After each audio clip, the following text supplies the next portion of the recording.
So if I take this box and just obliterate it in the corner right here, and then put it in the water, the weight of the water rushing in will cause the box to sink. If I take this box and do the same thing,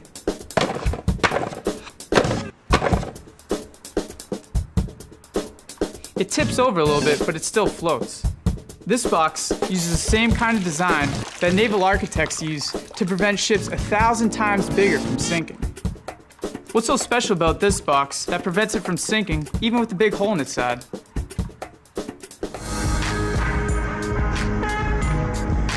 Let's talk about why ships sink in the first place. You probably know that things will float in water if they're less dense than water, and sink if they're more dense. The metal that this ship is made out of is way more dense than water, so you might think it would sink. But that metal is shaped so that it traps a lot of air, which is less dense than water, inside it. So the average density of the hull of the ship is actually much lower than that of water, so the ship floats.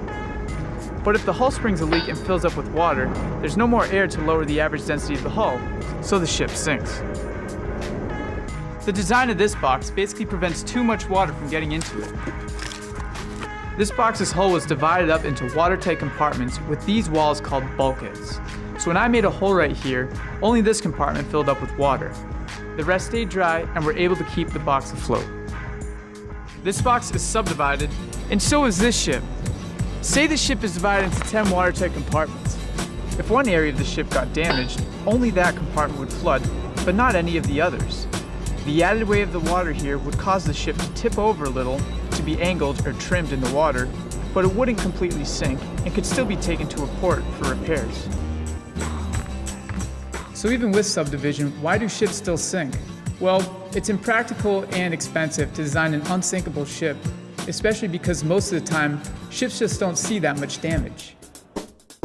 What naval architects do now is try to predict what kind of damage is most likely to happen when designing a ship.